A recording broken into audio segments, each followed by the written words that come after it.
Welcome to the ITSP Magazine Podcast Network.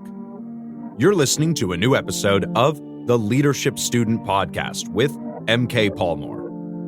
We are all lifelong learners, and nowhere is this more relevant than in the practice of leadership. Our goal is continual learning and improvement. Let's get after it. Knowledge is power, now more than ever.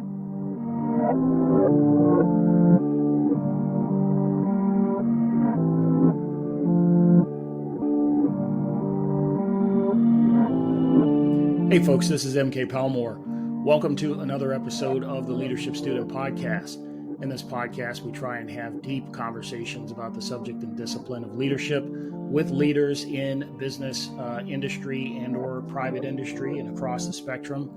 And I'm honored to have as my guest in the virtual studio today, Adeola Whitney, who is the current CEO of a large-scale nonprofit in the education space called Reading Partners. And she's been a long-time education practitioner, spent some time in the private sector in the education space.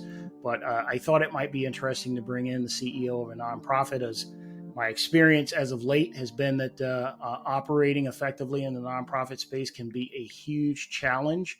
And I am sure that Adeola has a ton of leadership examples and probably stories to share with us. And I'm excited to bring her in the studio. So Adeola, welcome to the Leadership Student Podcast. Thank you so much, MK. I am delighted to be here and just really excited about our conversation. So Adeola, I've had the benefit of knowing you a little bit now, at least for several weeks, and we had the opportunity to meet in person. Tell the folks a little bit about maybe your career trajectory, and then we're going to probably dive a little bit deeper into your role at Reading Partners. Sure. So I've been in the nonprofit space since about 2009. So what is that, 14 or so years I've spent in nonprofit leadership, roles like being an executive director of a region for a national nonprofit called Playworks. I've launched nonprofits like Playworks in New Jersey and also expanded that operation to New York City. I have played, I would say most significantly, of the time that I've been in nonprofit leadership or nonprofit in the nonprofit industry as a whole, I've spent a lot of time in the growth, operations, and management space. So I have helped to grow nonprofits at Reading Partners. So I was actually here at a different time from 2013 to 2016 in a role where I oversaw all of our regions and our growth and operations, where I managed the executive directors who were leading each of our markets. And I did that also for another organization called iMentor, which is an organization that focuses on college access for high school students that come from economically disadvantaged communities. So I opened up new markets for them and oversaw their overall operations. And prior to my time as an executive director for Playworks, and my time now as CEO and other roles in for-profit, I worked in nonprofit, and nonprofit, I worked in for-profit management. So I worked for a subsidiary of Kaplan. It no longer exists. Back then it was called SCORE. It was tutoring centers. This was in the late 90s. And I worked for them for about 9 years, overseeing regions, doing training and oversight general management of the reading centers on the East Coast, or of the tutoring centers rather on the East Coast.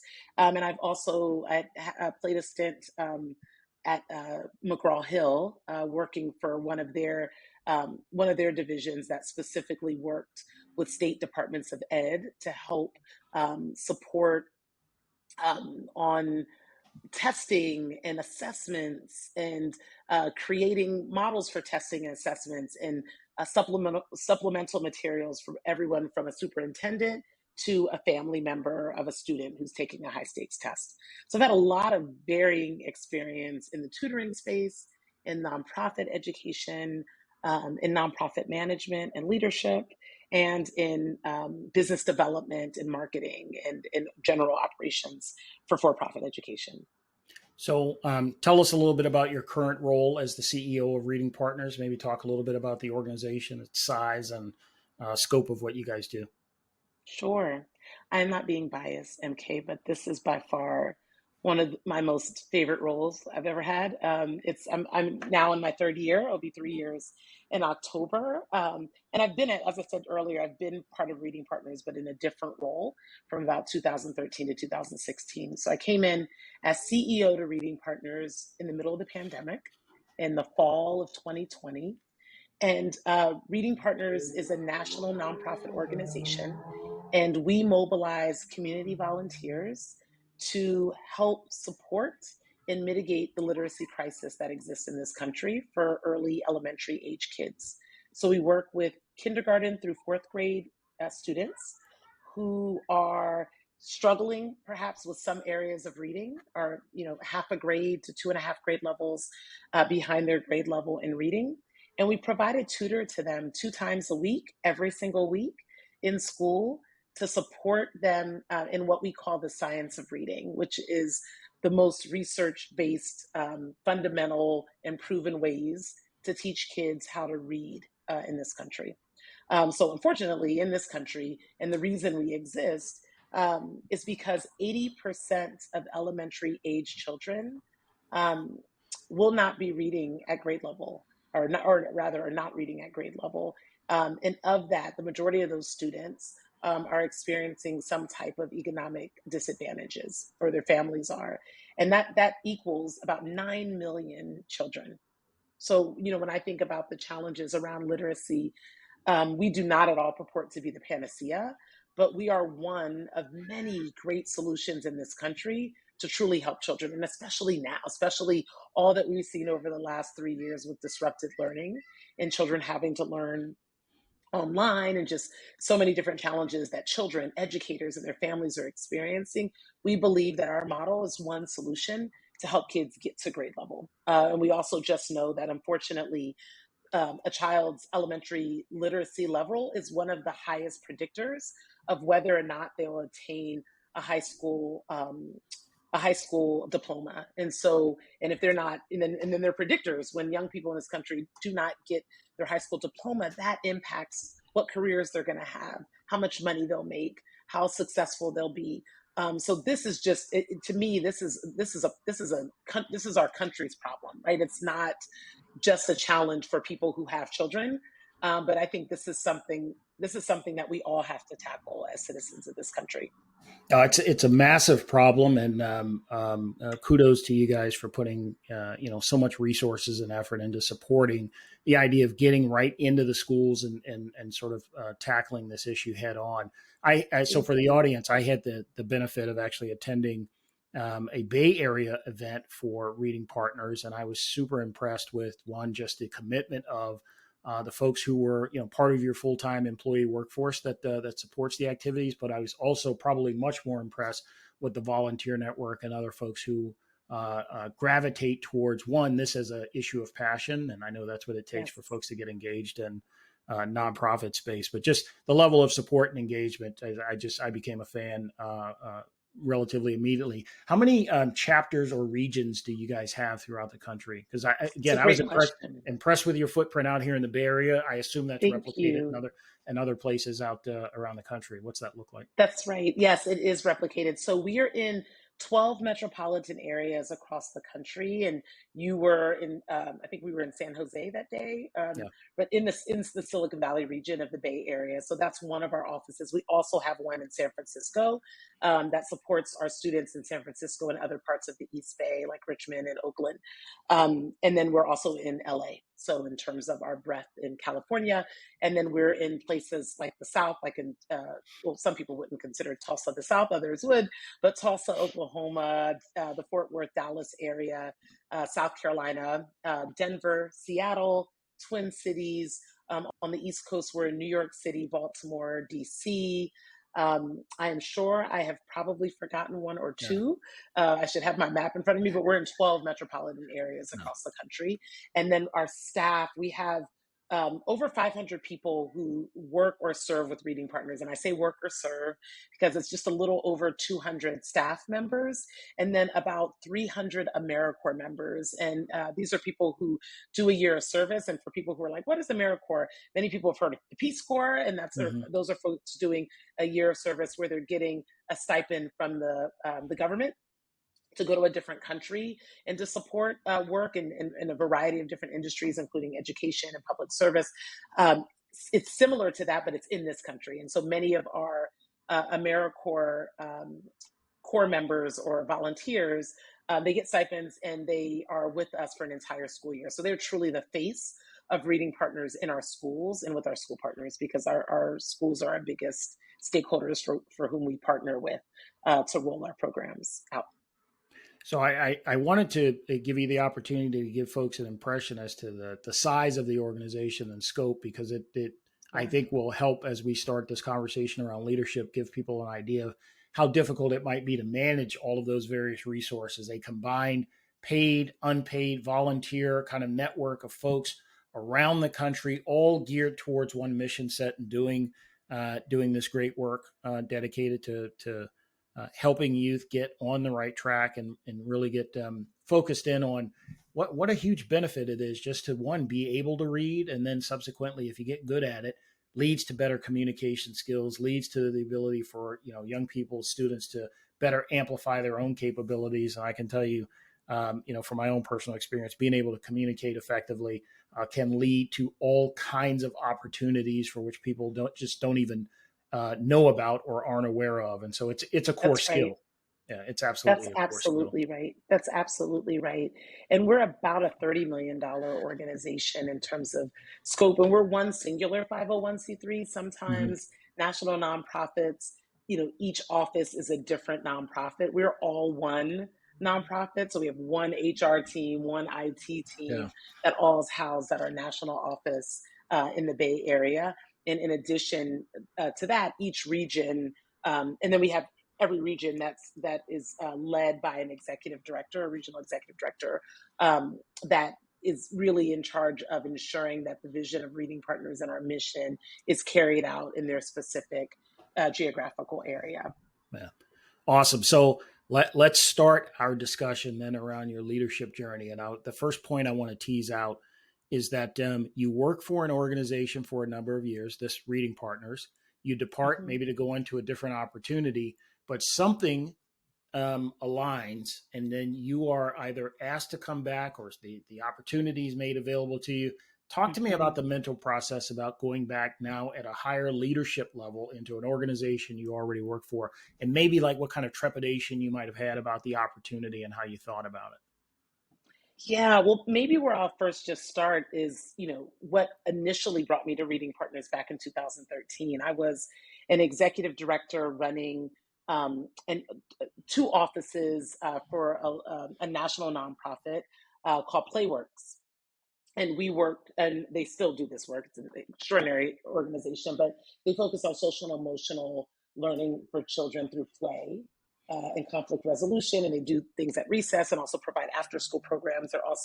Their national headquarters is also in the Bay Area. So I was hired there in 2009 to open up the Newark office and then subsequently open up the New York City office. And I had grown that operation from serving 1,200 kids to nearly 10,000 kids. It was like $250,000 general operating budget, and grew that to nearly $3 million over the nearly 4 years that I was there. I loved the work. I loved being part of a national movement. I loved the opportunity to work with AmeriCorps members, and similar to Reading Partners, the frontline folks who are doing the work were also AmeriCorps members. So I think this notion of service and this notion of engaging young people, and at that time in elementary school, was amazing and was exactly what I wanted to do. And to my kids at that time, they thought it was really cool that I could teach them games. So I did that. And while I was there and really thinking about the next strategic plan for the New York, New Jersey operation for Playworks, I got recruited from Reading Partners. And I hadn't heard of Reading Partners prior to that time. And when I read more about who they were and what they were doing and how they were started, as just an altruistic being, as someone who considers herself a social entrepreneur, but then also as a mother of young boys. And at the time, I had two kids, two sons, and my youngest son was really struggling in reading. And so to understand the importance of an organization like Reading Partners, but specifically for families who perhaps may have less resources than I do, And particularly because the focus of our organization is to work in communities where there are a high concentration of families who experience economic disadvantages. I felt really lucky. I think it just puts things into perspective when, yes, my son is struggling in reading, but I can afford a tutor. I can take time off of work and go into the classroom and observe and talk to the principal. And I know how to advocate for my son. And just there were many different resources that I recognized I had. And I thought, wow, so if reading partners can be a resource for families, this is what I want to do. So I came in 2013 and was leading their overall operation and directly supporting executive directors and hiring them and really helping to ensure that they were able to articulate our mission and our vision in their respective regions. And I was there until about 2016. And at that time, we had grown to about 14 regions. I was loving the work that we were doing. And I think we were challenged at that time for a couple of reasons. One, we were at an inflection point in our growth and in our strategy. And we were really thinking a lot about how we would scale. And at the time, over 90% of the young people we served were young children of color. And I worried that we weren't talking enough about educational equity. And when you look at this country, when you think about the history of public education, when you think about the challenges around literacy and the numbers, the disproportionate numbers of young children who specifically are kids of color and who also happen to come from families that are currently or have experienced economic disadvantages, the numbers are, it's not even like comparing apples to apples, but there's a large percentage of young children in that demographic that I described that are struggling with literacy. And there's a reason for that. And I felt like at Reading Partners at the time, we weren't really talking about why that was. We weren't really talking enough about diversity, equity, and inclusion. We wanted to, but it was hard to think about how do we do that and think about this inflection point? How do we do that and how do we scale? And so it was that coupled with the fact that I had just had my third child at that time. And I was traveling the country with this little baby in tow. And it was too much. It was too much for me to do that and balance everything I needed to do personally and the person I wanted to be professionally. So I decided I still want to do this work. I still want to be a nonprofit, but maybe I need to be somewhere where the national office is located closer to my home. And so I went to an organization called iMentor, and their office is 30 minutes from my home. It was much easier to get to. And while we were going national, we weren't nearly as big as Reading Partners was. And so I wasn't feeling, challenged by really being able to provide teams with everything that they wanted. I had known since I'd been an executive director for a regional nonprofit, Playworks, that I wanted to be a CEO. And that was no different in 2020 when I decided to start looking for a new role, when I decided to leave iMentor, not at all because I was unhappy, but because I was ready to be at the helm of an organization. And I think that decision for me came in like January of 2020 that, I'm ready to go somewhere. I didn't know at that time it was going to be Reading Partners. And then a couple months later, we were hearing, all this news about this global pandemic and about COVID-19. And then I thought, wait, what the heck am I doing trying to look for a new job during the middle of a global pandemic? Like I should actually be thinking about job security. And right around the pandemic also came the racial reckoning. And we heard stories like George Floyd and Ahmaud Arbery and just countless other Black people being killed for reasons undescribable, and just there was a reckoning in this country, right? And there was a movement of Black Lives Matter and other movements happening. And I'm a mother of 3 Black young boys, and they were asking me a number of questions. And it was around that time that I said, no, this is absolutely the right time. And I know I'm taking a risk, but I think the best leaders are risk takers. And I know I have a great job and I'm making a great living and I love what I do, but I'm really interested in being a CEO and being at the helm of an organization that's supporting young Black and brown kids. I think that's what I'm supposed to be doing. And I think this time is now. So I began to look at organizations, and I started having informal conversations with a number of different nonprofits across the country and in different types of work, all in the education space. And when I learned that there was an opening at Reading Partners, I got really excited, and mainly got excited to see all that they had done since I had left, and also how they were embracing this notion of educational equity and the fact that we can't talk about literacy without talking about that. And our work is really at the crossroads. And that's what got me excited to say, no, this is my time to come back. I love that. I loved Reading Partners when I was here before, and it was refreshing to see that so many leaders were still at the organization doing this great work. And there's no time like a pandemic that literacy is at the forefront of folks' minds, parents, educators. And if I can now be part of this movement, like this is exactly what I should be doing. So that was some of the thinking and motivation and inspiration for me to come back. So I think that you touched on something really important in terms of literacy. Certainly for the pandemic, maybe you guys recognize going into the pandemic that it was going to be a challenge for students, especially students of color, those socio-economically disadvantaged. But what I want to pull the thread back on is the decision or time frame that you decide, you know what, I want to lead my own effort here. I think I've had some quality or qualitative like experiences that have been substantive and have now prepared me for an opportunity to lead. Can you talk a little bit about like sort of the mindset around like the push to create your own destiny and sort of lead from a perspective of, hey, I want to be in charge. I want to be the person who's sort of making the responsible calls around strategy and where this organization is going? Yeah, I can answer that in a few different ways. Something that I was recently talking to my colleagues at Reading Partners about is this Japanese saying or concept called ikigai, Ikigai.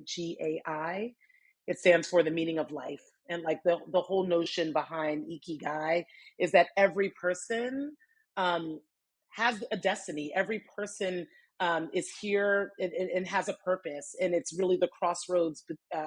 It's the crossroads of doing something you love, um, and that also happens to be something you have skill in. Like I love to sing, but I know I can't sing, right? So I don't think I'm supposed to be on Broadway.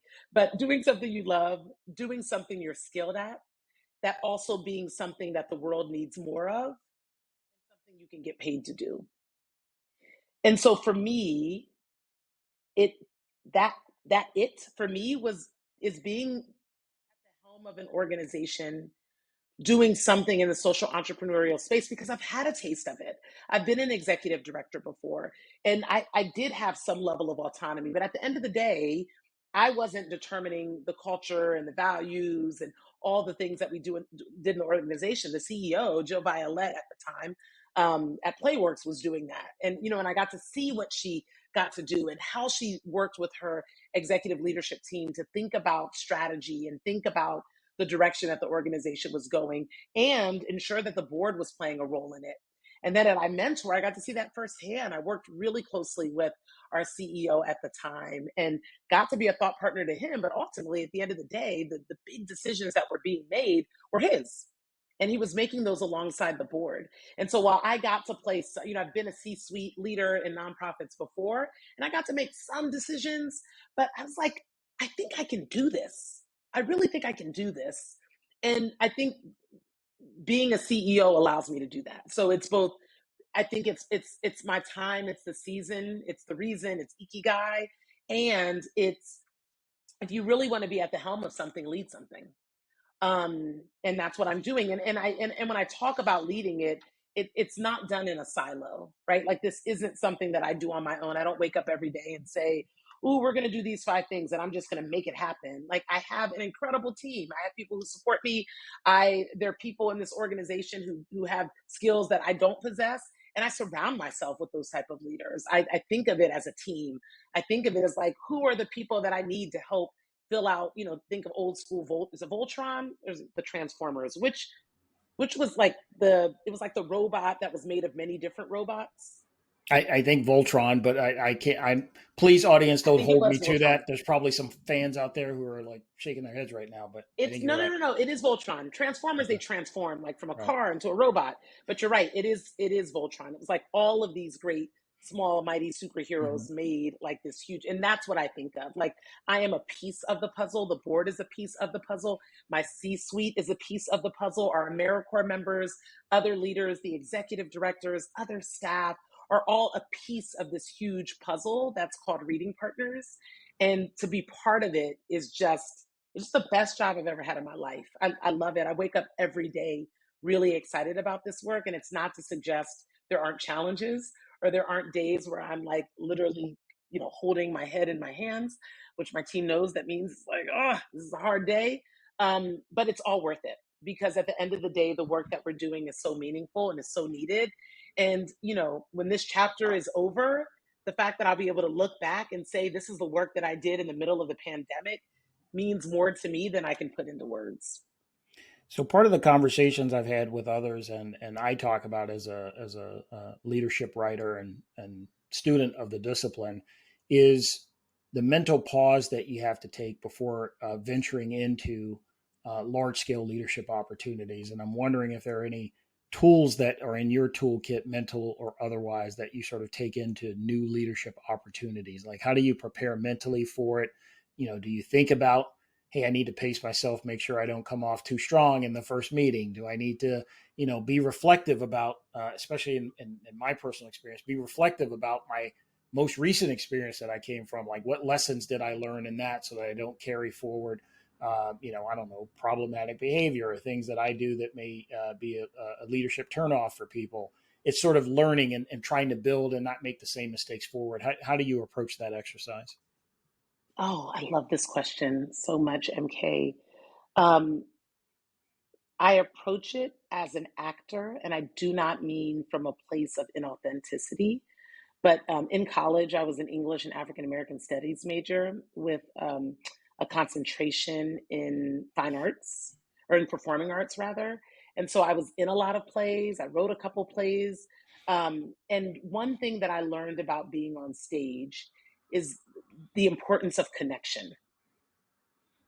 Like, it doesn't matter how loud you are, whether or not you can cry in that scene. If you're not connecting with your audience, you're doing something wrong.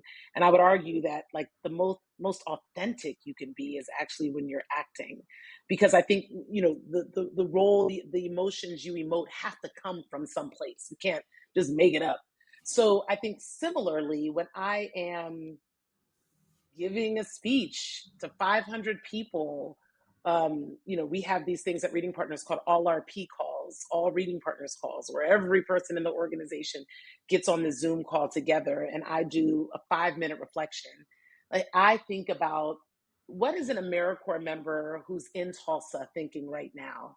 And wait, have I actually talked to an AmeriCorps member in Tulsa in the last couple months? I need to actually talk to an AmeriCorps member so I get a sense of the type of things that they're thinking about. And what am I going to do to connect to that person? What am I going to say?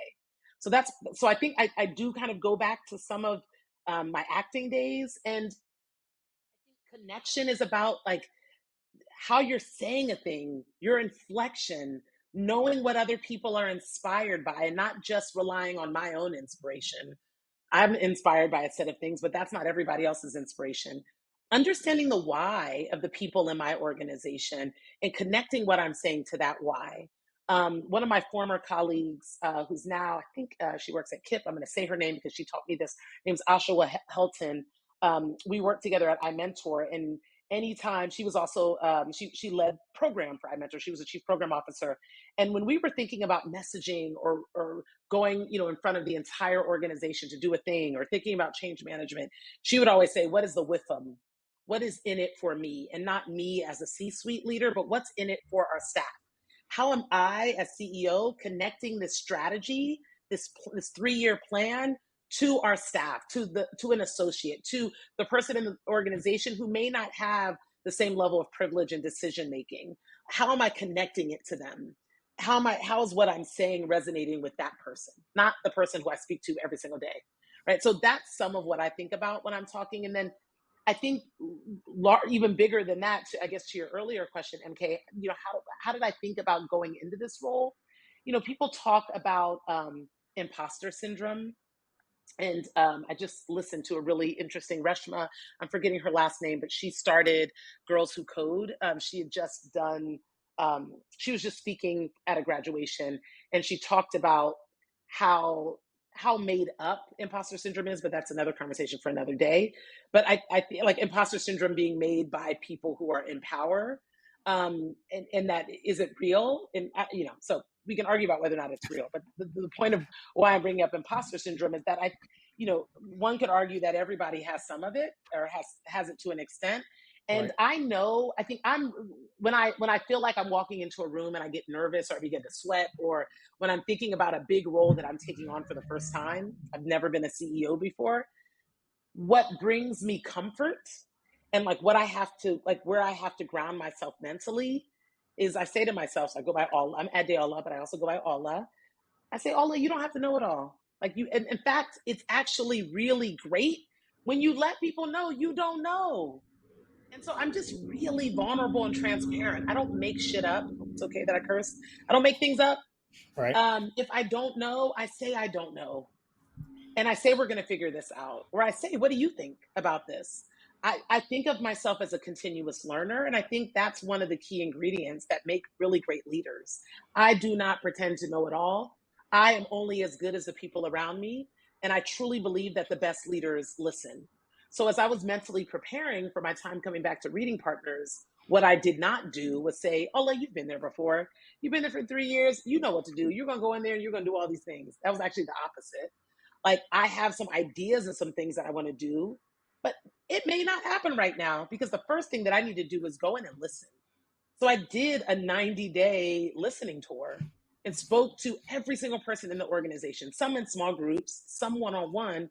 And I just asked a series of questions about culture, about challenges, about the very thing they love most about the organization, what makes their work the hardest. And like, that's really what formulated for me the vision of what I needed to do over the next 3 years, the vision for where we were going as an organization, how we were evolving and what our strategic plan was. So I'm really good at listening, and I'm really good at taking what I've listened, what I've heard, and um, succinctly sharing it back, and then changing my leadership and what I'm going to do based on what I've heard that people love and what they don't and what they need. And so that's what I think is really important for leaders. I think far too often there's this misconception that leaders know everything and they go in and have all the answers. No, I don't have all the answers. I don't pretend to. And I think there's certainly ways that I have to prepare and know data and be able to talk about how we're doing as an organization. And there's a way that I prepare for that. But I also am open to taking questions and saying, that is such a great question. I don't know the answer to that. And I'm going to come back. And whether that's the board, funders, or my own staff. How did you find that? How did you give yourself permission to give yourself time to get reacquainted with the organization? Because I think there is probably a natural inclination, as you indicated, to an organization you work for, very familiar, you help to build it, to go in there, with this attitude like, I kind of know what the organization needs. Here's what we're going to do, X, Y, and Z. How'd you pull the reins on yourself in order to give yourself time to get reconnected to the organization and spend time on what is essentially a listening tour within the Yeah. organization? I think an organization is made up of people, right? And the people were not exactly the same people. And even the people who were there before have changed, have switched roles, and the organization had evolved. When I was there before, we weren't doing any tutoring virtually. And now we're in the middle of a pandemic. The majority of staff had not connected with one another in person. There were a number of leaders for whom, there was like this normal experience where they hadn't met any other colleagues in person. And that was so different than anything I had experienced before. So I think just acknowledging that, yes, while there's like some cultural norms that are still similar, and I think as I would pick up on things that were similar from my time before, I would leverage those things for buy-in. So like, for example, our core values didn't change. And so many of the questions that I asked were like kind of couched in various core values. And then I would also kind of reference back, well, when I was here in the past, I knew that this was important. Is this still a thing? So I would use it not as, oh, I already know this, but rather, I remember there was this thing. Is that still a thing? And then as I would see some similarities from the past, I think leveraging that to talk about what was still what still existed helped. And then I think over the 90 days, I think some of the buy-in that helps our biggest saturation of staff and AmeriCorps members are all seated in our program. They're the ones who are at the forefront of tutoring. They design the program, they implement it, they manage the people who are implementing program. And so I had acknowledged early on, like, I'm not an expert yet on our curriculum. I'm not. And one of the ways that I'm going to become that is I'm going to become a tutor. And I think that for many people was like, whoa, she's going to tutor? And I think just not used to having necessarily the CEO being someone who also tutored. And I think that made me feel a bit more human for people. I think that normalized some of their experiences of things that they were seeing in program. And so I could bond with folks on that too. But yeah, I mean, I think the decision was just that, like, if I go in here and do that, I don't think people are going to be receptive. And I think what got us to where we are, got us to where we were, got us to where we are, but it wasn't going to take us to where I thought we needed to go. And so I was like, let me not just talk about 2013 to 2016. I think people are going to be bored of hearing that. I think, I get some cool points like, oh, okay, you've been here before. Great. But we're a different organization. And like, let me make sure that I'm understanding what it means that we're a different organization. I don't know, MK, if Yeah. that answers your question, but No, it absolutely does. I love that, and I love that you, from a maturity standpoint, had the awareness to understand that yeah, there had been some changes. Not some same people, but those people are different. They've had different that's right. experiences over this period of time. I think all of that's very rational and a very mature way to approach it. I don't know that everyone takes the time to recognize those kinds of things, and I think that your approach absolutely makes sense. Folks like yourself who are leading large scale organizations, I think, could probably teach the rest of us a thing or two about the idea of like how much of it is stuff that you need to be hands on with, and how much of it is stuff that you need to delegate. I'm sure, have become or have learned to be a powerful delegator because there's no way you Mhm. could do all this stuff on your own. You sort of touched upon filling in the gaps. You're like, there's stuff that you're fantastic at, but there's stuff also that you probably just don't know about, and you got to make room to allow other leaders to step into the breach there and let them do their jobs. Can you talk a little bit about that experience? Maybe recognizing, Sure. like where you're, where you end and maybe where someone else begins. It is certainly a balancing act. Um, I think delegation certainly is key. And because my past few positions in nonprofit organizations, I've kind of known all of the staff that work in regions. I've seen most of the programs in all of the schools that we've operated in and other organizations I've worked for. And this is just different. I've not seen our programs in every single school. I can't. I've not met, I mean, I've not sat down and had an hour-long conversation with every single person, but I've spoken to a lot of people. But there are people who run regional operations, for example. So I have a team, someone who's our chief impact officer, and he oversees about 80% of the organization. He manages executive directors along with the vice president.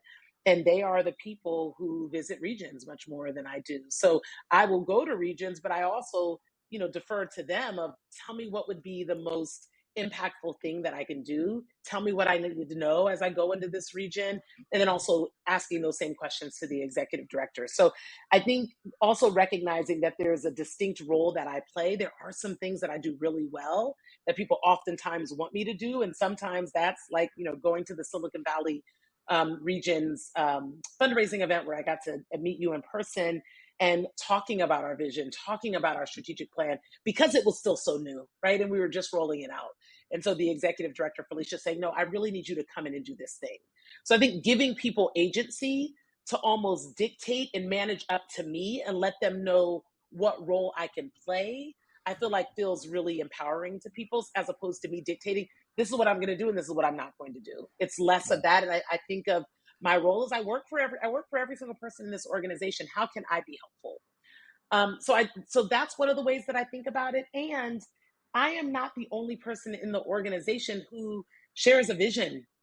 Like everybody should, like everyone should. And it's about, we need to have an aligned vision. And there's a way that I share my vision, but there's a nuanced way that other leaders do. And I need to create grace and space to allow folks to do that.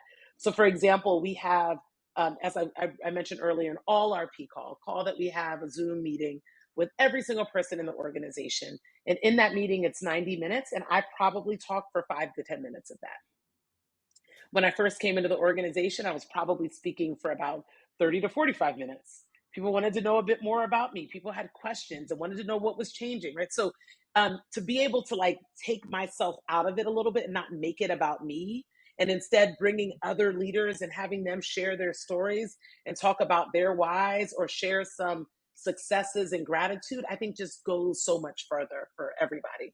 And I think it shows that this organization can operate and run without there being the CEO on a daily basis doing X, Y, and Z. And so that's some of what I'm trying to step more and more into now that I'm here, now that I'm in my third year. So I think a lot about what do I want to be true about who we are in the ecosystem of tutoring, education equity, high dosage tutoring, like, and literacy, and what role can only Adeola Whitney, what role can I only distinctively play, and how can I create the conditions where I'm doing more of that and I'm moving out of the way so other people can do maybe other things that I was doing 2 years ago. So that's also part of how I think of my work. And then I have a really, really incredible support staff. So I have something called the executive office, and that's made up of my chief of staff, a director of the executive office, and an executive assistant. And so those people, those three people, really help me do everything that I have to do. They understand the priorities of the organization, what role I have to play, what role they have to play, what role every other person in the organization plays. So they ensure that I am where I need to be. I'm delegating in ways they manage up and remind me, you actually don't need to do that. So-and-so needs to do this. The chief of staff can be your proxy in this meeting. You don't need to do that. Why don't we send these 5 people to do this thing? So they're really good at thought partnering and helping me, along with my executive team is also really good at helping me think through that. So I don't do it on my own. I do rely on other people to help me think about that. And I ask for a ton of feedback about what works and what's not working about my leadership, and I make changes as a result of that. So I just think feedback is important, and it's in a role like mine, I feel like you can hear a lot of people can yes you to death. People can be somewhat passive and say what they think you want to hear.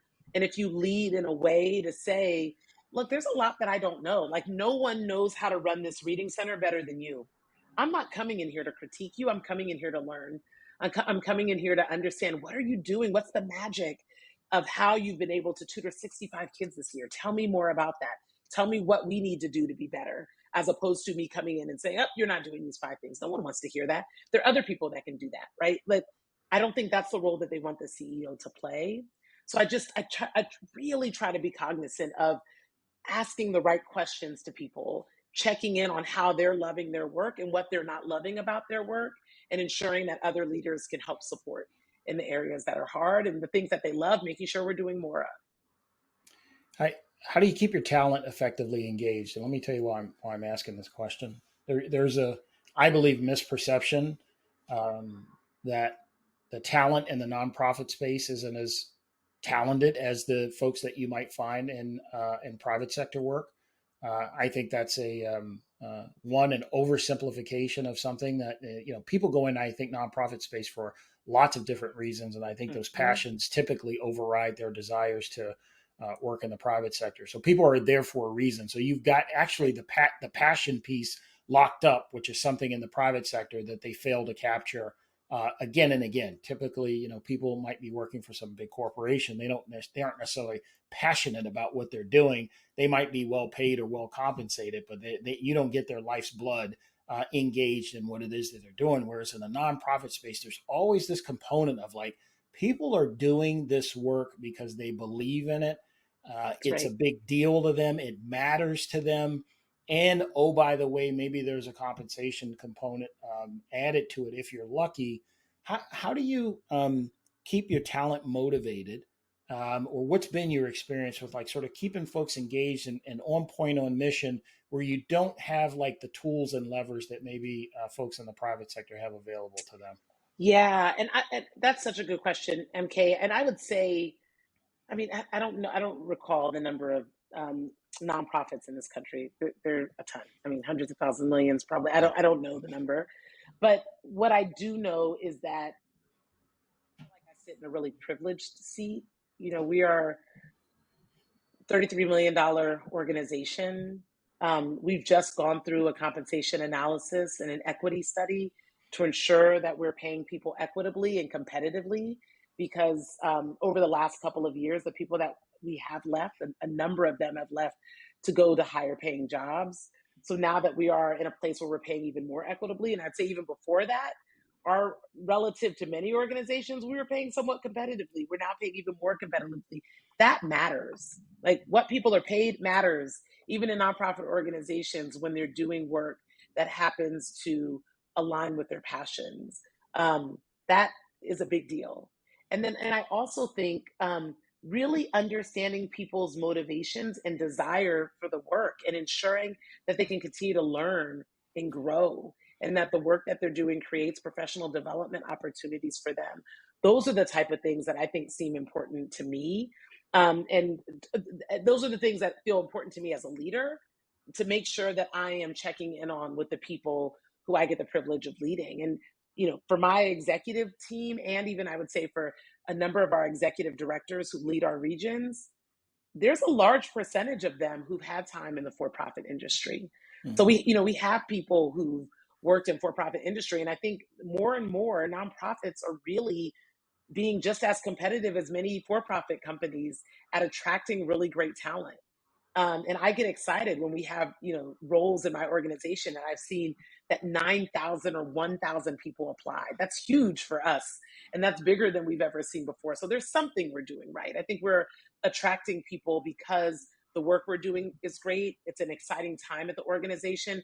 We're trying our best to connect where we're going to where people currently are and why their work matters, why the work they do on a daily basis matters. And we create space for them to ask questions and innovate and be part of the solution.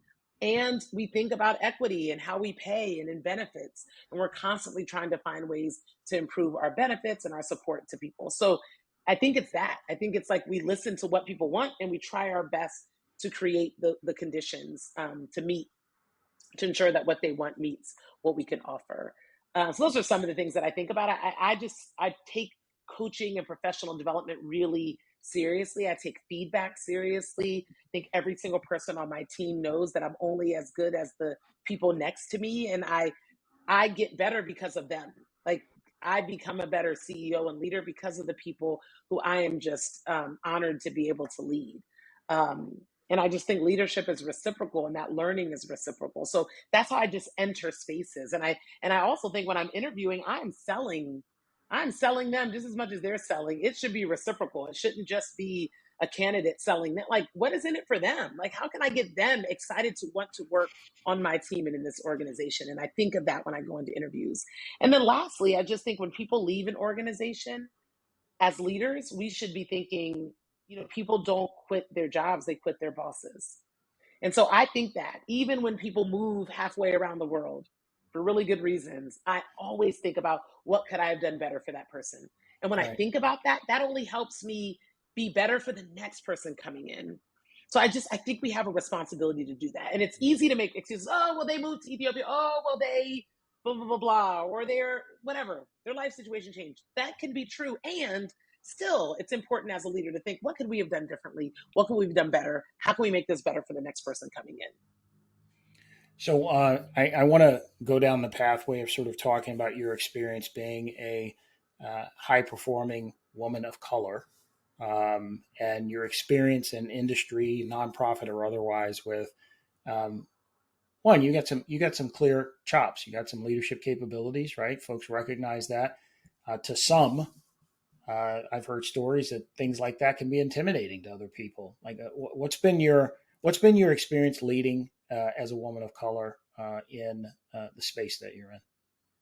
Yeah, I would say as a Black woman, I own who I am and my role very proudly, and I'm unapologetic about who I am, and the difference that I bring to this organization. I think it is an advantage for the person leading Reading Partners to have been here before. I think it's an advantage that some of my experiences growing up are similar to some of the students that we serve, and in some ways, right? I think there are advantages to that, and I talk about that often. And I'm just I refuse to be defined by somebody else. I'm not going to ever allow anybody else to define who I am. And unapologetically, I'll call other people out about that. I think I'm extraordinarily lucky to have the board of directors that I have who also believe in my vision and believe in me and allow me to be unapologetically me and interviewed me. And in those interviews, I was unapologetically me. And when I say that, I don't mean not professional. I mean just being authentically who I am and not being worried like, oh, do I sound too much like a fill in the blank? Or are they not going to like this answer? If they don't like this answer, maybe this is not the role for me. And that's okay. So I think that's how I go into leadership opportunities. And I'm just not afraid to call people out for their isms, for their sexism, for their racism. I'm not. And I think I am able to do it in a way that meets people where they are. And it doesn't always work, right? But I'm not afraid to say, I'd like to push you on that. I'd like to push you on the way that you just described that young person. You just said that they don't receive love at home. Can you talk a little bit about that? You just told me you're a mother of two. Imagine if someone claimed that you don't love your kids. How would that feel? And I'm just describing sometimes when we perhaps find someone who wants to tutor or is a tutor, who's been a tutor in our program, who may come from a more affluent background. There have been times where we've had to kind of check our tutors or check people or funders about how we talk about the young students that we serve. And I believe I'm going to talk about those young people the same way I want somebody to talk about my kids. I'm going to talk about them from a place of from an asset-based frame, not from a deficit base. I don't want anybody talking about all the flaws of any of my kids, right? Or I don't want people to assume what their flaws are. So I oftentimes find that it is something in that space where I have to check people's privilege and say a thing. And then other times, and it's been this role as well as other roles, sometimes people are surprised that I am the CEO or surprised that, and whatever pre-assumptions they have, whether I look younger or I am of a different ethnicity than they assumed, or my background is different than what they thought. That is something they need to own. Like, I don't need to prove myself to people. I believe in getting buy-in, but I'm not going to prove to you. I don't need to prove to you that I'm smart or I've earned this role. That's just not my problem. No. And I think the acknowledgement that that's not my problem forces me of any ownership of their shit, of their stuff. Right. Like and so then it doesn't become, let me go in there and show them why I'm not going to do that. Like, I'm going to go in there and talk about why Reading Partners is so important and why the work that we do. So I try to surround myself with people who are, culturally attuned. And I have a board who's culturally attuned and cares about this work and recognizes the importance of having somebody like me at the helm of this and ensuring that they're setting me up for success. During the pandemic, there was a rise of especially Black women and folks of color in CEO roles at nonprofits, especially in nonprofits and in the diversity, equity, and inclusion space. And far too often, people were not set up to succeed.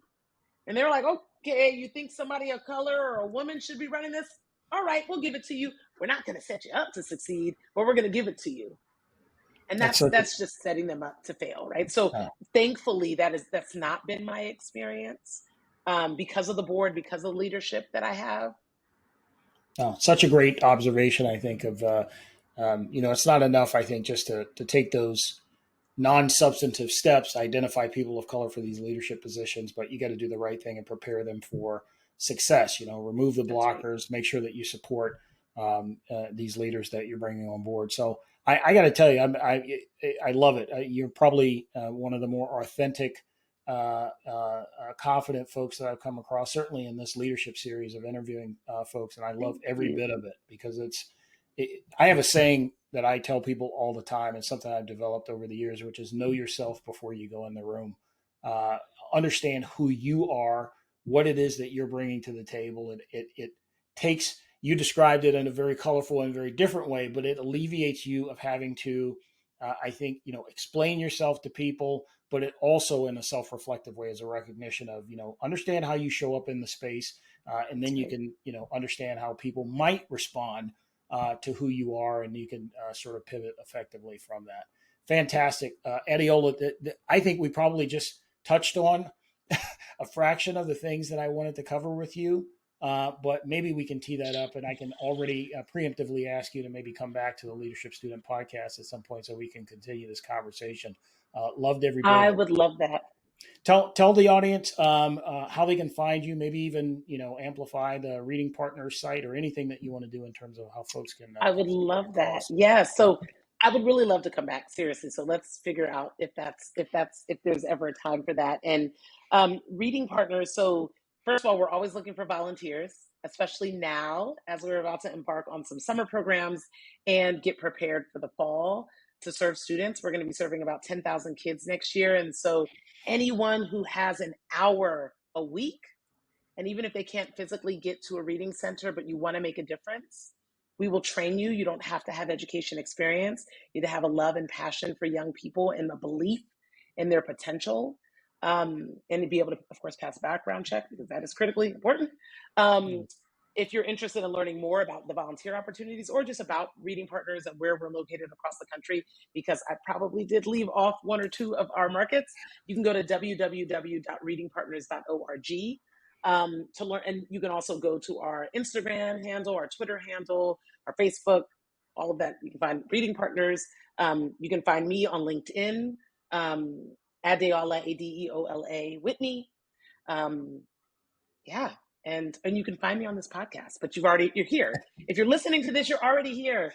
But yeah, this has been so amazing and just such a privilege. I appreciate you wanting to interview me and talk to me about my thoughts on leadership. There's a lot I've learned, but there's still a lot that I am learning. So just really honored and privileged to get this space with you. Well, selfishly, I get a ton out of these conversations. I consider myself the eternal learner on leadership as a discipline. And then just hearing you go through some of your experiences, believe me, there's takeaways that I'm getting. And my hope is that folks listening to this podcast can take some of those gems as well and incorporate them in their own leadership development. So thank you very much. You're so welcome. Thank you. Really good to see you again. So, folks, thanks. That's it for this episode of the Leadership Student Podcast. Be on the lookout for forthcoming episodes, and be sure to follow the LinkedIn newsletter, The Leadership Student, and follow, link, and share this podcast. We'll see you guys next time. We hope you enjoyed this episode of the Leadership Student Podcast with MK Palmore, part of the ITSP Magazine Podcast Network.